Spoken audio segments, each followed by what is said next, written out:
Iowa is known as the corn capital of the world. But Iowa's 3 million residents do a lot more than produce billions of bushels of corn every year. They also personify some of the best qualities that America has to offer. Located in the Midwestern part of the country and surrounded by 2 rivers and 6 other states, the people of Iowa take pride in being friendly, considerate, law-abiding, hardworking, and just plain nice. The state is one of the safest in the country, and every year, national surveys show that Iowa residents are among the most polite Americans you will ever meet. And if there's one place in Iowa where you are guaranteed to be treated, quote, Iowa nice, it's the little town in the southwest corner of the state called Shenandoah.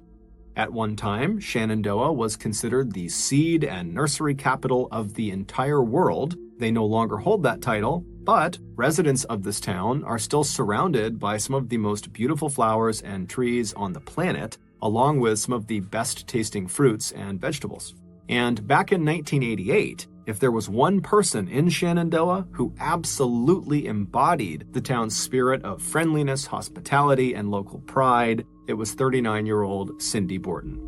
If you were a visitor to Shenandoah back in the late 1980s, Cindy would be one of the first people to run right up to you to introduce herself and offer you directions or recommendations of where to go in her little town.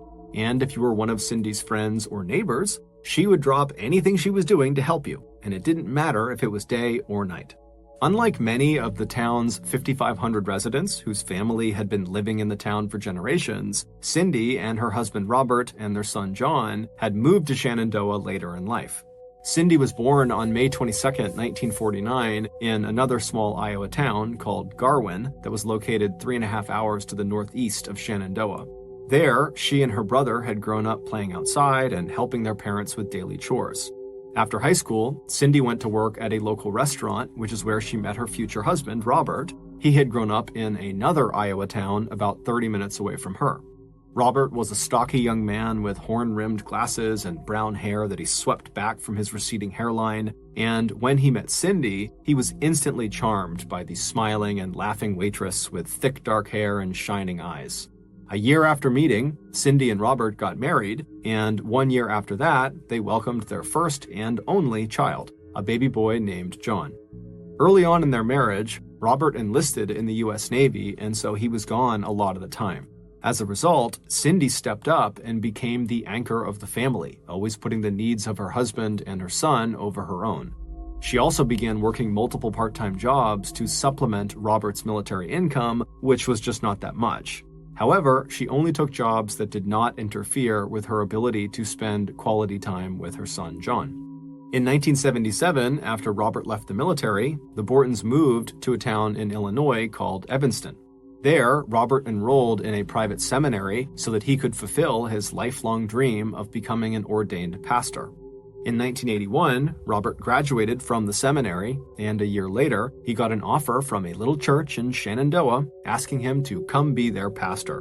Robert and Cindy were thrilled, and so after Robert accepted the offer, the little family packed up their belongings and then made the 8-hour trip west back to their home state of Iowa and into the pretty little town of Shenandoah. Once in Shenandoah, Cindy immediately threw herself into her new role as the pastor's wife. She was naturally outgoing and empathetic, and so she pretty much instantly became a favorite, not just with Robert's congregation, but with the rest of the town as well. Even though Robert had landed his dream job, it was not a high-paying job, and so like Cindy, he needed to go out and pick up some extra work to make ends meet. Robert would get a part-time job at a car dealership where he washed and cleaned cars, and Cindy, after arriving in Shenandoah, worked as many as 3 part-time jobs, including her main one at a donut shop. But despite how much Cindy and Robert were forced to work every week, they were very happy people.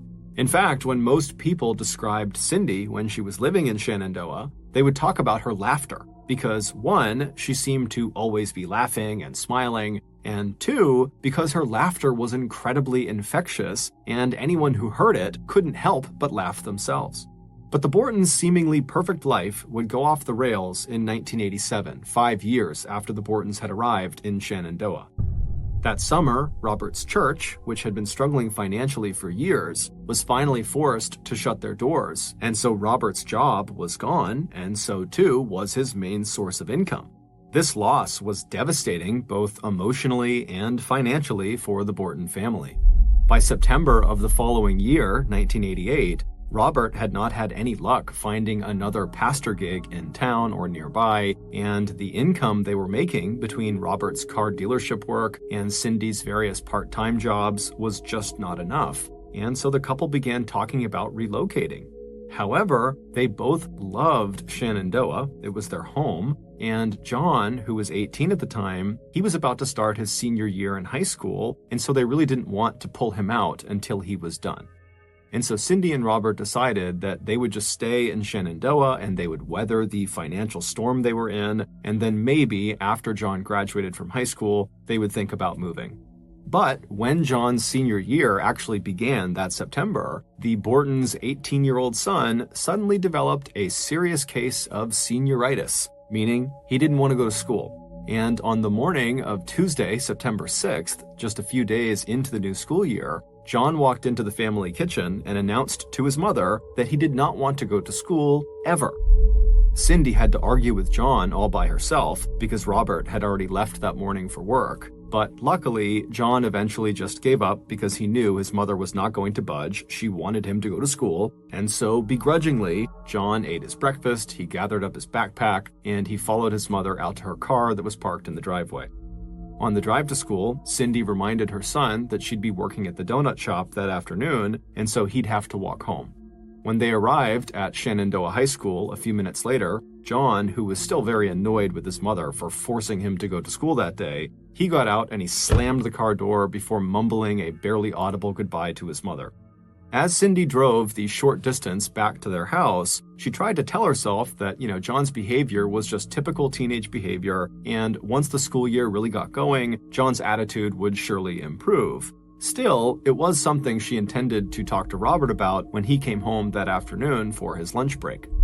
Once Cindy was back at their home, she parked the car in the driveway and walked through the back door and down the short hallway into the kitchen.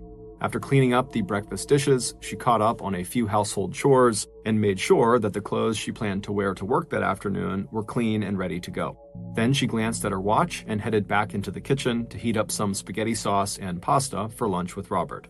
Right at 12 p.m. that afternoon, just a half-mile away, Robert would tell his boss that he was headed home for his 1-hour-long lunch break. A few minutes later, Robert pulled his pickup truck into the driveway of his modest little house, he turned off the engine, and he walked up the steps to the front door. As he stepped into their small living room, he called out to let Cindy know that he was home. After she called back to him from the kitchen, Robert went to the first-floor bathroom to wash up before he too headed into the kitchen to join his wife.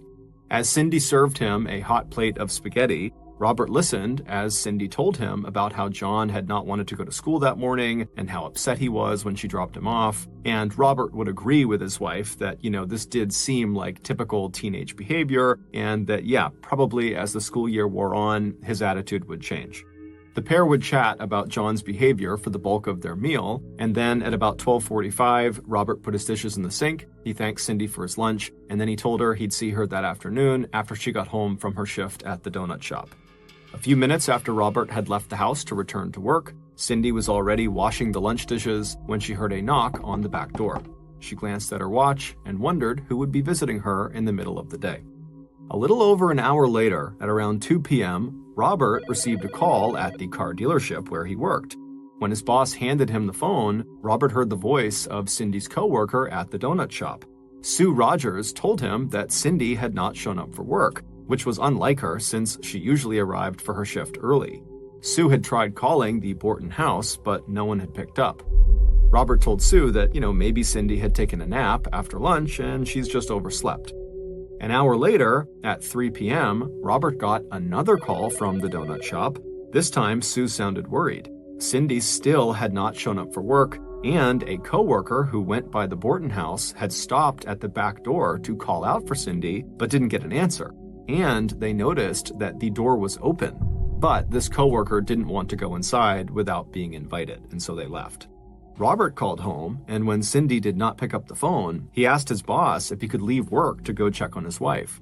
Just after 3:30 p.m., Robert pulled up to his house, and the first thing he noticed was that Cindy's car was still in the driveway. After parking his truck just behind her car, Robert walked up to the front door and let himself in, calling out his wife's name as soon as he stepped inside. When there was no answer, Robert began walking from the living room where he came in at the front of the house toward the back of the house where the kitchen was. As he walked, he kept yelling out for Cindy, but it was silent. When Robert finally reached the kitchen and got a view of the kitchen, he came to a complete and sudden stop. Backing slowly away, Robert reached for a nearby phone on the wall and he called 911. When they picked up, he would tell police to come to his house right away because his wife had had a terrible accident. After hanging up the phone, Robert grabbed the family dog's collar off of a nearby hook, and he put it on the dog and led the dog outside to the backyard where he tied the dog up, and then Robert walked around the outside of the house to the driveway in front, where he leaned against the side of Cindy's car, and there he waited patiently for the police to arrive. When the local police and ambulance arrived at the Borton house a few minutes later, Robert stepped forward to meet them. Then he stayed outside while the police and the medical technicians entered the front door and made their way into the kitchen and back. What they saw inside was so shocking and so gruesome that the chief of police, Richard Hunt, he knew this was not a crime or a crime scene that his local police force could handle.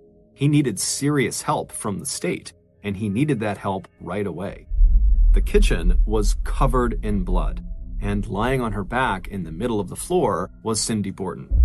She had been stabbed 29 times with various bloody weapons that were found near her body on the ground. Based on the sheer violence of the attack and the fact that the back door had been unlocked and undamaged, Chief Hunt was sure that this crime had been personal. He knew the crime statistics in Iowa. 85% of all homicides in the state were committed by people and family members who were close to the victim, which meant that right away, Cindy's husband, Robert, and her son, John, were at the top of the list of potential suspects. And so as Chief Hunt and the rest of the local police force more or less waited for the state law enforcement to arrive so they could actually begin processing the scene, Chief Hunt decided to just go outside and speak with Robert. And so he went outside, he walked down the front steps, and he made his way over to Robert, who was still near Cindy's car, and Chief Hunt would ask him, "Robert, do you have any idea who could have done this to your wife?" After Robert said, no, he didn't, the police chief was shocked when Cindy's husband went on to insist that his wife's death must have been an accident.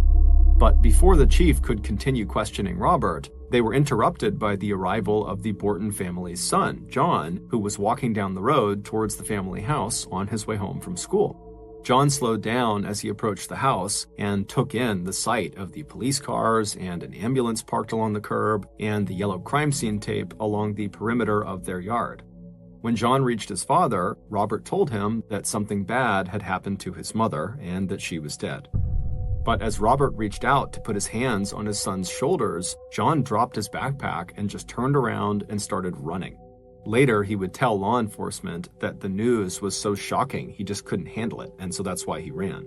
When John did return to his house almost 2 hours later, personnel from the state's Division of Criminal Investigation had finally arrived, and they were dusting for fingerprints and gathering evidence inside of the Borton house. And local law enforcement had fanned out around the neighborhood to ask the Borton's neighbors if they had seen anything unusual or suspicious that day.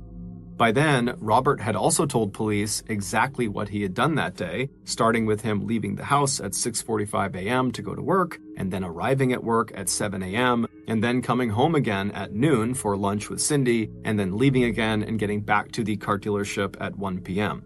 Robert also described the calls he got from the donut shop saying that Cindy had not shown up for her 2 p.m. shift, and he would describe to police what it was like when he arrived at his house at 3:30 p.m. to check to see if Cindy was okay. After John was back at the house, he would tell police that he had been at school from the time his mother had dropped him off in the morning until school let out at 3:30, and then he had walked home. When the state investigators asked John if anything about that morning had seemed out of the ordinary, at first, John said no, but then after a few seconds, he changed his answer to yes. He said that he and his mother had been arguing that morning because John didn't want to go to school that day, but he told police this was not anything serious. By the time John and Robert left the Borton property to go stay that night with friends that they knew from Robert's old church, word had spread throughout Shenandoah that something unspeakable had happened to one of the town's most popular residents. Early the next morning on September 7th, there were police officers waiting at Robert's car dealership to check on Robert's alibi. And while Robert's timesheet confirmed the timeline Robert had given them, Robert's boss added one detail about that day that Robert had left out.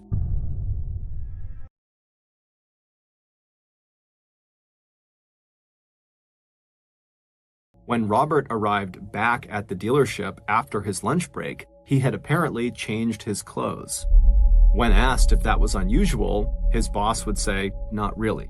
Robert's boss would say that on Tuesdays, the car dealership's commercial cleaning service would come by to pick up dirty uniforms and rags, and so Robert's boss thought that, maybe Robert had come to work that day in his work clothes, he had gotten a full morning of work in, and then when he went home for lunch, he had changed, and then when he had come back, maybe he had dropped off those dirty clothes from the morning with the cleaning service. While this seemed totally plausible, investigators couldn't help but think that if Robert was involved in the murder of his wife, and if there was any evidence from the murder on those work clothes, well, that evidence was now being destroyed by a commercial washing machine. Meanwhile, investigators who had arrived at Shenandoah High School early that morning to check John's alibi also had some questions. It would turn out John's alibi was not as straightforward as he had made it seem. His teachers at his high school told police that yes, John had come to school the previous day, but he did not have any classes between 1 and 3 p.m., and no one could really verify his whereabouts at that time, and it just so happens that that was likely the time frame when his mother was killed. And later that afternoon, a neighbor would tell police that they had seen a teenager running through the Bortons' backyard around the time that Cindy would have been killed. The neighbor couldn't give police much of a description of this teenager, except to say that the teenager was a boy and that he had a thin build and it looked like his hair was brown, which was basically a perfect description of John.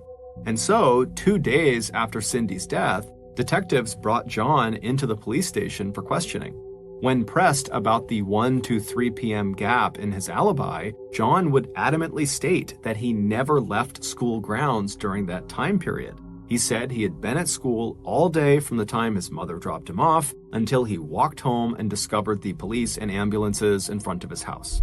When asked about his parents' relationship, John admitted that there was some tension there and that sometimes he heard his parents arguing, mostly about money. But John also told police that his mother and father were very committed to each other and had been quite happy in the past. And so no matter what problems they might be having, John was confident that his parents were not even close to getting divorced. He believed they would look to find a solution that kept them together. As for his own relationship with his mother, John told police that his mother had been everything to him and that it totally crushed him that his last interaction with her was that stupid fight about him not wanting to go to school. Despite Robert and John continuing to deny that they had anything to do with the murder, 48 hours into the investigation, the father and son were still the prime suspects. 3 days after Cindy's murder, on September 9th, the results of her autopsy came back. Based on the fact that the spaghetti she had eaten for lunch on the day of her murder was completely undigested, police were able to narrow the time of her death down to about 1 p.m. Meanwhile, investigators questioning teachers and students at Shenandoah High School were starting to believe that John had been telling the truth, that he really had been on school grounds on the day of the murder from 1 to 3 p.m. At Cindy's memorial service on September 13th, 6 days after her murder, investigators were waiting outside the church. Before scratching John off of their suspect list, they wanted to talk with John's best friend, Jim Bettis, to see if he could offer any additional insights into John's relationship with his mother. Jim had been a frequent visitor at the Borton household, and since Cindy's death, he had been spending a lot of time with John, comforting him. And so police were hopeful that if John was involved, maybe Jim would have picked up on it, and maybe Jim would be willing to talk about it. But according to Jim, there really were no problems between John and his mother. He said John loved his mother and that he would never hurt her. And as for that fight that they got in over John going to school or not that morning, Jim said that was totally insignificant and not a reflection of John and Cindy's actual relationship. After speaking with Jim and a few other friends of John's that came out of the memorial service, investigators felt satisfied that John really was not involved, and so they crossed his name off the suspect list. So with no other new leads and no further information on any teenager running across the Borton's yard on the afternoon of the murder, investigators were now sure that the killer had to be Cindy's husband, Robert. So, about 1 week after the murder, investigators brought Robert into the interrogation room in the basement of the local police station, and then once he was sitting down, a special agent from the state's Division of Criminal Investigation leaned in close to Robert and said, "Bob, let's quit playing games. We both know Cindy was dead when you went back to work." But for the next 3 hours, Robert, who showed very little emotion and no signs of grief, refused to change his story. He said he had nothing to do with his wife's murder. He said that Cindy had seemed totally normal when he left for work early on the morning of the day she died, and when he came home for lunch that day at noon, she was alive. And she was also still alive when he left to go back to work at 12:45 p.m. Before leaving the police station, Robert agreed to have his fingerprints collected, and he agreed to take a lie detector test. So, the very next day, a special agent drove Robert 150 miles northeast to Des Moines, where Robert was hooked up to a polygraph machine that would measure his physical reactions to a series of key questions. Questions like, "Did you hurt your wife?" or "Did you kill your wife?" And Robert would answer these questions the same way he had the day before in the basement interrogation room at the police station. "No, I didn't hurt my wife. No, I didn't kill my wife." But this time, the polygraph machine showed that Robert was not being truthful. He didn't fail his test by much, but the results convinced investigators that despite Robert's denials, he must be the killer. And so the agent who had administered the lie detector test pulled Robert aside for another round of intense questioning, telling him, "Hey, you failed this test, so you got to tell us the truth now." But Robert continued to say that he had nothing to do with it, and he even fell asleep during this interrogation. Even with this failed lie detector test, the police lacked hard evidence that linked Robert to the murder. And so even though they wanted to keep him, they couldn't. They had to let him go. And so a special agent drove Robert back to Shenandoah, and on the drive, he turned to Robert and he said, "You know, Bob, when this is all over and you've been arrested, charged, tried, and convicted, I would be honored if you confessed to me." But a week later, 2.5 weeks after Cindy's murder, investigators got another piece of bad news when the state's crime lab reported that they had not been able to lift any fingerprints from the various murder weapons that had been found in Cindy's kitchen. They also were unable to pull any prints off of any other physical evidence that had been sent off for testing. As September inched towards October, and police had still not made any arrests, the residents of Shenandoah were outraged and scared. Every day they called the police station and the mayor's office seeking updates, and local gun stores reported a serious uptick in sales. And in November, Robert, who was being questioned by police nearly every day, and was being shunned by residents who now walked across the street to avoid talking with him, he packed up the family's belongings and moved with John to the town of Gladbrook, just outside of Des Moines, where he and Cindy had actually gotten married. Around this time, local reporters began asking the question that was on everyone's mind.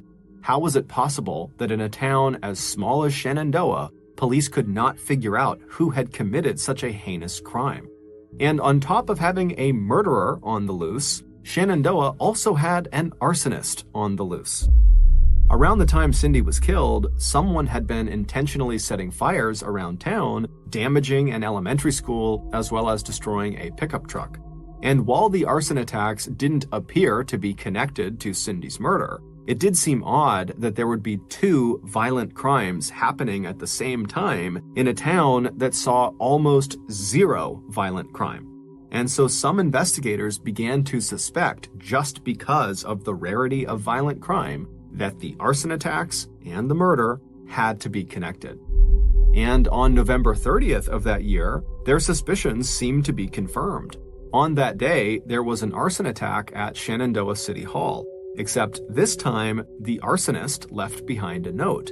On this note, the arsonist warned police that the school fire and the truck fire and the murder of Cindy Borton were nothing compared to what was coming next. At the end of this note, the arsonist identified themselves as, quote, the Night Stalker. The Night Stalker was the name of a notorious murderer in California who had been captured 3 years earlier. But what really caught the attention of law enforcement was the fact that whoever had signed the note also left behind a fingerprint at the very bottom of the piece of paper the note was written on. While investigators waited on the results of the fingerprint analysis, they returned to the scenes of the earlier arson attacks, and on a bridge near the school fire, police had found the letters NS painted on a concrete support. They believed these had to be the initials of the Night Stalker. By early December, the mayor of Shenandoah had received more than 200 calls from terrified residents demanding that the police find the arsonist/killer before they murdered anyone else. But the Night Stalker lead came to an abrupt end a few weeks later when the fingerprint analysis not only failed to match Richard Borton's fingerprints, it didn't match any prints on file in any local, state, or federal law enforcement database. So unfortunately, both the arson cases and the murder case began to grow cold. It wasn't until 5 months after Cindy Borton's murder that local and state investigators would get the tip they needed to break the murder and arson cases wide open. Around dinner time on the cloudy, cool night of January 30th, 1989, the Shenandoah police chief, Richard Hunt, got a call from one of his officers. There was a teenager who had just walked into the police station, and he wanted to talk with someone about the murder of Cindy Borton. A few minutes later, Chief Hunt was sitting in his office looking across his desk at 18-year-old Jack Johnson, one of John Borton's best friends and classmates, and one of the boys investigators had talked with back in September when they were confirming John's alibi for the time of his mother's murder. Jack told Chief Hunt that a few days earlier, on January 26th, Jack had been talking to someone, and during their conversation, Jack had asked this person what was the worst thing they had ever done. And this person paused for a moment, and then they said to Jack, "I've done something that I'm pretty sure God will never forgive me for." Jack would go on to tell police all the awful details of what this person claimed to have done that God would not forgive them for. Based on Jack's testimony, this is a reconstruction of what really happened to Cindy Borton. Back on the day that Cindy died, September 6, 1988, she and her husband Robert were sitting in the kitchen eating spaghetti and talking about their son's recent bad behavior. After Robert was done eating, he put his dirty dishes in the sink, he thanked his wife for the food, and then he headed out the door to go back to work. As Cindy began washing the dishes, she heard a knock on the back door. Glancing at her watch, she saw it was already almost 1 p.m., which meant she didn't really have a lot of time to visit with whoever this was before she had to step away and get ready for her 2 p.m. shift at the donut shop. And so feeling a little bit flustered, Cindy turned off the faucet and she dried her hands, and then she walked around the counter and she walked down the very short hallway that led to the back door of the house. And as she walked down this hallway, she looked through the glass of the back door and she saw who her visitor was. And even though she was pressed for time, she couldn't help herself. She smiled. She was happy to see him. However, she was a little bit concerned that her visitor was not in school. But she opened the door, and as soon as the door was open, her visitor immediately reassured her that he understood he was supposed to be in school and he'd be there soon. He was just stopping by because he was hoping that Cindy wouldn't mind being a reference for a job that he was going to be applying for. And so Cindy said, "Yeah, of course I'll be a reference for your new job. I'd love to hear about your new job. Come inside, let's talk about it." And so her visitor stepped inside, and as they walked down the little hallway towards the kitchen, the visitor asked Cindy if it was okay if she got him a glass of water because he was really thirsty. And so Cindy said, "Yeah, no problem. Come in the kitchen, I'll get you water, and we can talk about this new job." And so they start walking down this hallway, and the visitor reaches into his pocket and he unfolds his pocket knife. And right as Cindy is stepping into the kitchen with her back to him, he walks up behind her, he reaches around the front of her neck, and he digs the blade into the front of her throat, cutting her neck wide open. Cindy instinctively reached up and tried to grab her neck to protect herself, but her attacker grabbed her hands, pulled them away, and then with the knife, he dug another trench across her throat. And then the attacker backed up a couple of steps. Cindy, who was now pouring blood out of her neck, stumbled forward into the kitchen, and then she whipped around, clutching her throat, looking at her attacker. It was 18-year-old Jim Bettis, her son's best friend. But she didn't have time to process who was attacking her, because before long, as she was staring at him, he lunged at her again, slashing and cutting her. And so she put her hands up over her face to protect herself, and he was digging the knife over and over again into her forearms and her hands and all over her body. And eventually she kind of slumped onto the kitchen counter after being stabbed and cut so many times, at which point Jim walked away from her and he walked over to a drawer that he knew from all of the visits he had made to this household to visit with John. He knew that in this drawer were kitchen knives and other utensils. And so as Cindy is laying right near him up against the counter, pleading with him to stop, and she's bleeding everywhere, he reaches into this drawer and he pulls out two of Cindy's sharpest knives and he sets them on the counter, and then he pulls out two long serving forks that each had very pointed prongs at the end. And so he turns around to look at Cindy, and Cindy sees what he's doing, and so she tries to make a run for the phone to call 911. But before she could get there, Jim grabbed the two knives that he had just taken out of the drawer, and he leapt in front of Cindy and began stabbing her over and over and over again on her sides, her front, her face, her hands, her legs, anywhere he could, he would stab her. And Cindy the whole time is trying to hit him and push him back, but there's nothing she can do. She's helpless.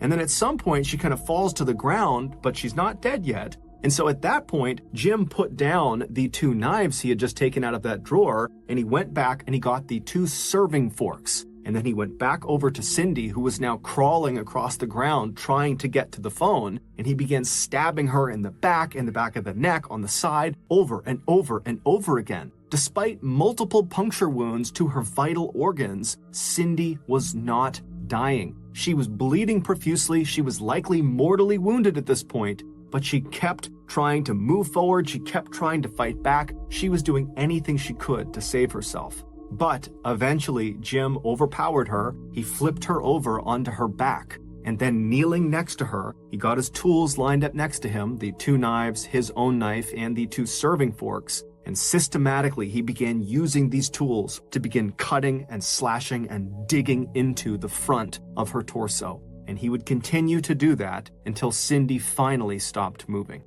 And when she did stop moving, he picked up one of the serving forks, he raised it up over his head, and then he brought it straight down into her neck, plunging it deep inside of her. And then he let go of the handle, leaving the fork stuck into her neck. Then he wiped off the handle of that fork, as well as the other handles of the other murder weapons, which he just left on the floor next to Cindy. With the exception of his folding knife, he would take that.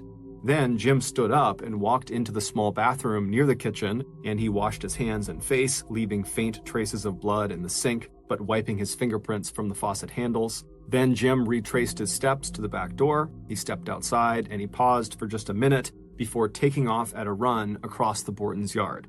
He would be seen by that neighbor, except the neighbor would only be able to describe him as a thin teenager with brown hair. 3 hours later, Jim and his parents would be out driving around when they passed John, who had just bolted from the scene and the news of his mother's death. Jim's parents slowed the car down, and Jim leaned out the window and he comforted his friend, asking him if he wanted to come into the car and talk about what happened. Did he need a ride anywhere? But John, who was in a state of shock, would just shake his head and keep on running. 5 months after killing his best friend's mother, Jim would confess his crime to his other best friend, Jack Johnson. Not only would Jim tell Jack exactly where he had disposed of his pocket knife, he would also draw a diagram for Jack showing him exactly where Jim had left Cindy's body inside the Borton's kitchen. On the night of January 30th, which was the day that Jack Johnson had gone to police to tell them about Jim, he presented Jim's hand-drawn diagram and pushed it across the desk to Chief Hunt. On February 2nd, 1989, police asked Jim Bettis to come to the police station for an interview. Once inside the interrogation room, Jim denied everything, saying he had never had that conversation with Jack Johnson. But after agreeing to let police collect his fingerprints, police determined Jim's prints matched the one found on the note left by the Night Stalker. After another round of questioning, Jim eventually admitted to being the arsonist, but it wasn't until he conclusively and massively failed his polygraph test that he would admit to police that, yes, he had killed Cindy Borton. It would turn out Jim had nothing against Cindy. The person he really hated was his own father. According to Jim, his father had spent years deriding and criticizing him. For a while, Jim had taken out his anger by setting fires around town, but for the last several months, he'd come to despise his father so much that all Jim could think about was killing him. But Jim was afraid of his father and couldn't really imagine himself besting his father in any kind of physical confrontation. And Jim wasn't even sure he could go through with killing anyone. So he decided what he needed to do was practice. He needed to find someone who would be easy to kill, someone vulnerable, someone who trusted him, someone who loved him. And the one person who fit that bill was his best friend's mother, Cindy Borton. As far back as Jim could remember, Cindy had been the one person he knew who was always glad to see him and who always had time to talk with him and who always offered him encouragement. She would be the last person to suspect that he could ever hurt her. And so he told himself if he could kill Cindy, maybe he could also kill his father. The police were able to finally prove their case against Jim when they found his pocket knife that he had tossed under a local bridge. The knife still had Cindy's blood on it, along with Jim's fingerprints. On November 13th, 1989, Jim Bettis, who was 19 years old at the time, was convicted of first-degree murder and sentenced to life in prison without parole. In a letter Jim wrote from prison, he told a relative that when he, quote, killed that lady, I guess I went too far and pretended that she was my dad. By 1990, 2 years after Cindy's murder, Robert and John had moved again, this time to Eldora, Iowa, a town of 3,000 residents located about 3.5 hours northeast of Shenandoah. Robert would remarry, and he would find work at a plastics recycling plant. State and local law enforcement in Shenandoah defended the intensive investigation techniques they used with Robert, saying that from the start, he was their only viable suspect. Now, 52 years old, Cindy's son John wants people to remember his mother for her life, not her death. He would tell reporters in April of 2022 that she was a wonderful, wonderful person, and I only miss her on days that end in the letter Y.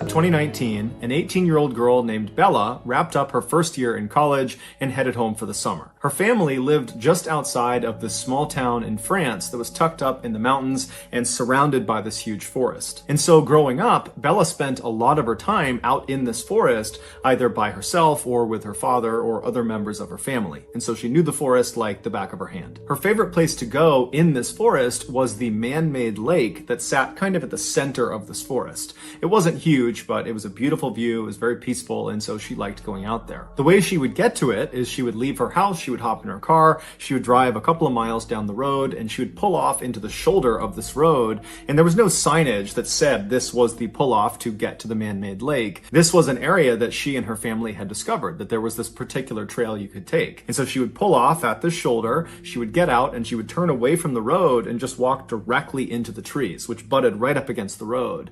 And very quickly, after walking into the woods, after going through some thick underbrush, she would reach this kind of clearing and she would see up ahead this little stream. And off to the left side of this stream is what looked like this kind of beaten up little footpath, but actually what it was an animal trail. So animals just kind of made their way around this area all the time, and so it kind of carved out a path. And so Bella would walk down to this animal path, and she would walk along the path that kind of went parallel with the stream, and she would walk for maybe 15 or 20 minutes until this animal path veered hard to the left, kind of went away from the stream. At that point, Bella would abandon the animal path and just continue walking along this stream, both stepping in the stream on some rocks and standing on either side when she could. And she would follow the stream due north, just going straight into the heart of this forest for about an hour, walking at a fairly leisurely pace until the stream connected with this east to west running river. And at this point, Bella would turn left, facing west, and she would follow along this riverbank about 20 minutes until the river fed into the man-made lake. And so she would stay at this lake, sitting on a rock, enjoy the view and look at the animals and listen to nature all around her. And then at some point she would turn around and retrace her steps all the way back to her car. For reference, one leg of this journey from car to lake or from lake to car took about 2 hours. Part of the reason Bella really enjoyed being in these woods and being at this lake was because it just kind of felt like they were hers. Because up until this summer in 2019, the only other people that Bella had ever seen anywhere in this forest or near this lake were other members of her family. So it really felt very private. So in June of that year, Bella comes home from college and almost immediately she wants to go out to the man-made lake because she hasn't been in months. She's been in school. And so she's eager to get back to some place that she kind of considered to be her happy place. So one morning she gets up early and by herself, she leaves her house. She hops in her car. She drives the couple miles down the road. She pulls off onto that shoulder. She parks her car. She hops out. She turns away from the road. She walks into the forest. She finds the stream and starts walking along that animal path right to the side of the stream. She walks for a few minutes until she reaches the point where the trail kind of cuts to the left, and she just stays on the stream and is just continuing walking along the stream. And about 30 minutes later, when she was maybe 1 or 2 miles short of the east-west running river, she hears a bell somewhere off in the distance, way out in front of her, out towards the river. It sounds just like a chime, a single chime. And as soon as she hears it, she stops because there's never any people out here ever, and that bell sound came from somewhere in the forest. And so she stops because she's not really sure if she actually heard that, because it could have just been her mind playing tricks on her or something. And so she stops and just kind of listens for a second, and then she starts to hear this bell just continuously start ringing. Now, the ringing was not uniform. It was constant, but it was kind of sporadic, as if you were holding a bell and kind of ringing it randomly, like you might see at a sports game. And so she's thinking to herself, is there a dog that got lost somewhere up ahead and it's got a bell on its collar, and that's the sound I'm hearing? But as she's sitting there listening to this kind of sporadic bell sound, she's thinking, that's way too loud to be some rinky-dink bell on a pet's collar. So it's got to be something more robust. Did maybe somebody have a bell inside of a box, and that box got on the river and it's floated down river and it's like crashing into rocks or something? I mean, she's going through these very strange scenarios in her head, but she's not concerned about the bell. She's actually pretty intrigued. And since the sound of this bell seemed to be coming from the direction she was already traveling, she decided she would just keep on walking and hopefully see whatever it was that was causing this bell sound. And so Bella just began walking along the stream again, kind of listening to this bell and thinking about what it was going to be. And after about 5 minutes of her starting to walk again, the bell just stops. It goes totally silent. And when it does, it actually kind of startles Bella because she'd been listening to it so intently. And so she stops and she's listening, kind of expecting it to go off some more, but it doesn't. All she hears are the sounds of nature all around her. Now, Bella didn't have an explanation for what this bell was or why it stopped, but she really just wasn't that worried about it. She figured there was some sort of explanation for it. There had to be. And so she just kind of shrugged and kept on walking and put her focus back on getting to the lake. About 10 or 15 minutes later, Bella was still walking along the stream. She was still maybe a half mile or a mile short of the east to west running river when she sees up ahead on the left side of the stream as she's walking, there appears to be something laying on the ground that looks like it could be an animal or a rock. She doesn't really know what it is. And as she gets closer, she realizes it's a beaver laying on the ground, and this beaver is missing its head. Now, this is a huge forest, and Bella would have known that, of course, there are wild animals all over the place, and so finding the body of an animal that had been attacked by another animal was not unusual. That's nature. But what did strike Bella as odd was the cut on this beaver's neck was unbelievably neat and uniform, as if its head had been very carefully removed with a very sharp knife. And the beaver's head was nowhere to be found. It certainly did not have the appearance of having its head removed from some predator and its teeth. That would have been very rough. Also, the rest of the beaver's body was intact. So whatever killed this beaver was not interested in eating the beaver. As Bella stood over this beaver and was just staring at it, she also noted that there was no smell. Normally, when something dies, it begins to smell very quickly. It's part of the decomposition process. And so for there not to be a smell indicated to Bella that this beaver must have been killed fairly recently. And then when Bella kind of gently prodded the body with her foot, she realized the beaver's body was still fairly limp. So rigor mortis had not set in. Rigor mortis is another part of the decomposition process where the body kind of stiffens up, and that happens fairly soon after death. And so as Bella is realizing this beaver must have died very recently, it dawns on her that most likely whoever or whatever has killed this beaver is probably somewhere nearby. And Bella can't help but connect this dead beaver to that bell she was hearing earlier, which before meant nothing, but considering the bell was roughly coming from the same area where this beaver has now been found, it made her uneasy. And so Bella found herself whipping her head around, looking out into the trees, seeing if, there's some person, a hunter or somebody that would kind of explain what was going on, but there was nothing. And so Bella felt herself starting to panic a little bit, but then she stopped herself and said, "Calm down. It's broad daylight. I have been coming to these woods for years and years. I've never seen another person. I've never encountered some predatory animal. I'm sure everything is perfectly fine. I got nothing to worry about." And so she stepped over the beaver and kept on walking. Bella would eventually reach the east-west running river. She would turn left and walk for 20 minutes alongside this river. She'd reach the man-made lake. She enjoyed the beautiful view and the scenery. And then at some point she turned around and began retracing her footsteps. She walked past the beaver on the ground all the way back to her car, and she went home. A week later, Bella was sitting around her house when she felt pretty bored and decided kind of abruptly that in order to cure her boredom, she would go back to the place she loved so much, the man-made lake.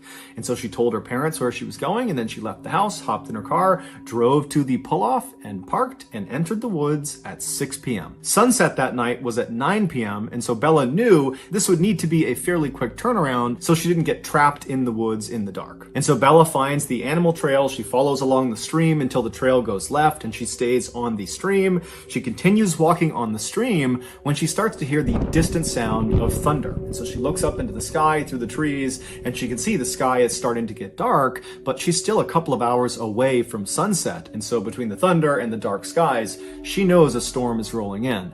But she is determined to get to that lake. And so instead of, turning around and saying, okay, I'll come back another time, she just starts jogging along the stream to get there as fast as she possibly can. And almost immediately as she's jogging, the raindrops start to fall.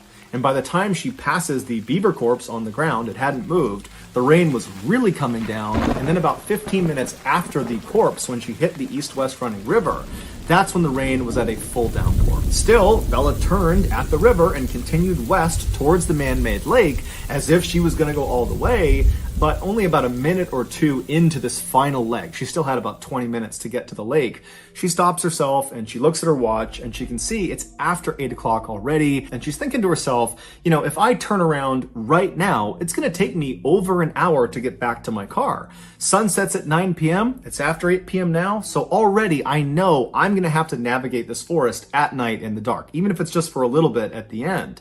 And if I go all the way to the lake and then come all the way back to the car, I'm going to be in the forest after dark for quite a while, maybe up to an hour.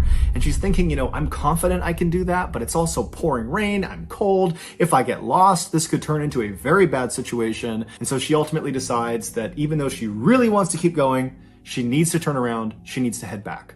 And so she turns around and she walks back up alongside this east-west running river to where the stream fed into that river. She turns and begins walking south along this stream, headed back towards the car. On her walk, because the visibility was starting to get quite bad because it was so dark, she had her head down at the ground because she didn't want to trip. She's stepping on rocks, she's stepping on muddy areas. She wants to make sure her footing is solid.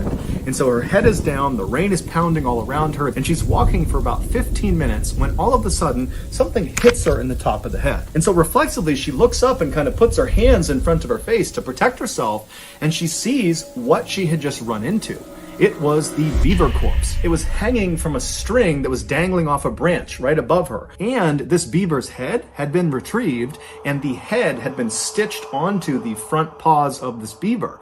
And so she's looking at this beaver that's dangling from this rope. It's carrying its own head and she's walked square into it. And her first reaction was basically to gag. She was going to vomit. She was so disgusted. And then she began frantically rubbing at her hair where this thing had made contact with her because there could be juices from the decomposition sensation that got on her. And then after frantically kind of patting at her head for a second, she stops and something really terrifying dawns on her. Whoever strung this beaver up to this tree and then stitched its head onto its paws, they had done that in the last 30 minutes, because 30 minutes earlier, when she was on her way in, she remembered passing the beaver carcass on the ground. She saw it. It had not moved from where it was the week before when she first saw it, and now this beaver is strung up in the tree. And so as the wheels are turning in Bella's head, she realizes that if someone has just done this, then they are probably nearby.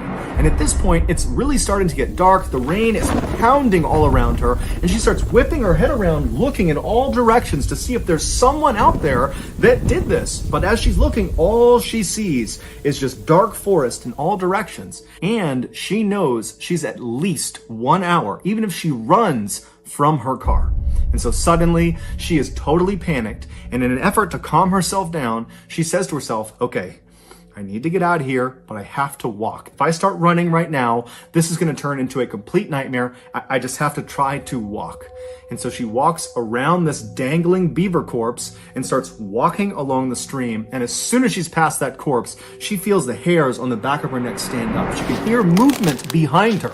She doesn't know what it is. It could be a deer, it could be some animal, but she's too afraid to turn around. And even though she was trying to tell herself to calm down, just keep walking, you're safe, you're freaking yourself out, everything is okay, as she's walking, she could feel herself starting to speed up until finally she was just running down this stream, sprinting actually away from this beaver and whatever it was that was moving around in that area. And at some point, she got so winded from sprinting so fast that she came to a stop, maybe 5 or 6 minutes after seeing this beaver. And as soon as she comes to a stop and she's walking, she still hasn't turned around yet, she hears the sound of that bell. And right away, it's the exact same sound she had heard the week before. It's that kind of constant, sporadic sound of someone ringing a bell. But in her panic state, she doesn't know where it's coming from. She's so scared. Her anxiety is so high. She doesn't know if it's behind her or if it's off to the side. It's now completely dark out. And so she is full-blown terrified. There is someone or something behind her that has strung this beaver up that's probably watching her, and she can't see them. Even though she's beyond winded, she can barely breathe, she just starts sprinting as fast as she can. And as she's stumbling and falling on the rocks and tripping because she's not really looking where she's going, in the background and all around her, she's hearing this bell chiming and she's hearing something moving around in the woods behind her. And she pulls her phone out of her pocket, her iPhone, and as she's running, she dials her father. She puts the phone to her ear. She's crying. She's panting. She can barely breathe. Her father picks up and she's so relieved to hear his voice, but she can't even make a sentence. She just starts crying and wailing and pleading with him, Dad, come out to the forest. Meet me at the spot where the trail veers away from the stream. Meet me there. There's someone in the forest that's chasing me and I can't see them. Her father on the other end of the phone, he didn't know what to make of this, but he could hear the primal fear in his daughter's voice. And so he didn't ask any questions. He said, stay on the line. I'm coming to meet you right now. So Bella's father and mother, with Bella on the line, they run out of their house. They hop in their car. They speed the couple miles down the road. They park next to their daughter's car. And as they're running into the woods, they can hear way off in the woods the sound of the bell. They can hear the bell. They hear their daughter screaming on the phone. They can hear the bell coming through the phone, and she's begging them to please come into the woods, come in here, save me. And so the parents run into the woods and they begin running up the stream. Meanwhile, Bella, who's way out in the woods, she's still 10 or 15 minutes away from her parents. She is barely able to run at this point. She's exhausted almost all of her energy. And as she's getting closer and closer to her parents, the sporadic bell sound is getting louder and louder and louder, like whatever it is gaining on her. And she can hear behind her all these sticks and branches. They're breaking as if something is coming up to her. And finally, when it feels like this bell is right behind her head, she just kind of stops in defeat. She's too far away from her parents. She can't get to them in time. And so it was almost like she had to turn around and finally look at whatever it was that was behind her. And so terrified beyond words, Bella, who can barely breathe, she's so scared and so tired, she slowly turns around. Now, when she turns around and she's facing the other direction, she's looking across this clearing. She just happened to run past this clearing, and because it was a clearing, there was a little bit of moonlight that was coming down through the trees, just enough to illuminate this space that was about 50 feet wide. And as she's looking across this clearing, at first, she doesn't see anything. And then this tall, dark figure walks into the clearing, and as soon as it steps in, she can see it's got a bell at its waist. And with every step it took, it would violently ring the bell, causing the ringing sound. And so this thing starts moving into the clearing, and as Bella is staring at it, it was like time slowed down. She could not process what she was looking at. She didn't know what she was looking at. All she knew is whatever or whoever this is, they're coming straight at me. And so Bella suddenly got this unbelievable adrenaline rush. It was like her body went into autopilot to save her, and she turned around and began sprinting faster than she'd ever sprinted in her life. And as she ran, all she could hear was the sound of that bell, which she now knew represented steps this thing was taking. And so the bell was getting faster and faster and louder, and she knew it was gaining on her, and she began lying and screaming out loud that, "I'm on the phone with the police, they're right up ahead, they're gonna be here any moment." But whatever it was that was behind her, they weren't fazed. They were just charging ahead, gaining on her second by second. Meanwhile, her parents had made it to the meeting spot, but her father, he felt like, I can't just sit here, and he just starts charging into the woods. He can hear his daughter screaming, he can hear this bell getting louder and louder, and he just starts running towards it.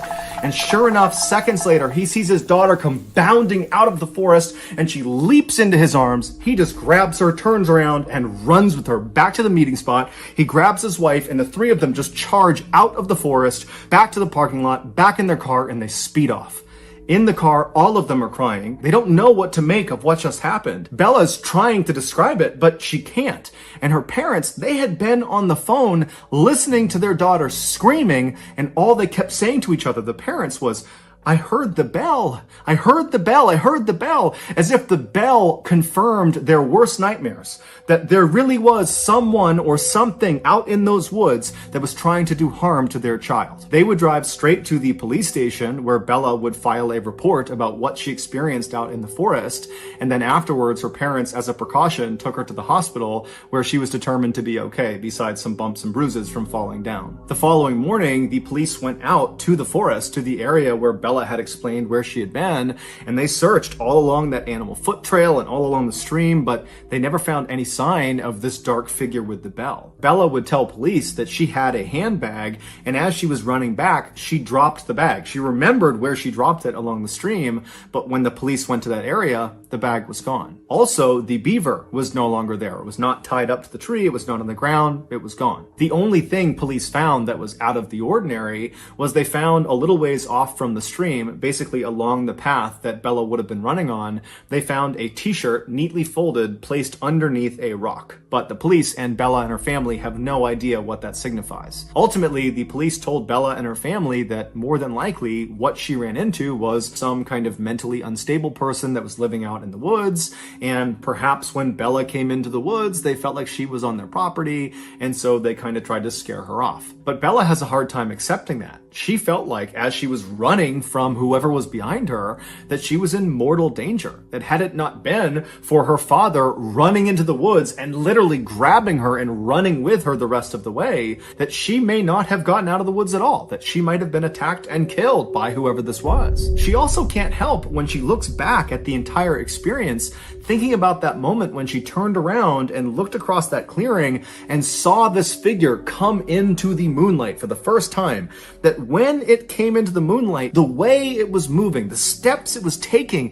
they weren't normal, they were abnormal. There was just something off about this thing's movement, that it didn't seem like she was looking at a person, but rather some big animal. But regardless, since her ordeal, there have been no strange sightings out in those woods. However, almost no one ever goes in those woods except for Bella and her family, and Bella and her family, they don't go in those woods anymore. So whoever or whatever is out there is still just out there. So that's gonna do it, guys. If you found the secret in today's episode, let us know in the comments section what it is and where you found it. And if you're the first person to do that, we'll pin you at the top of the comment.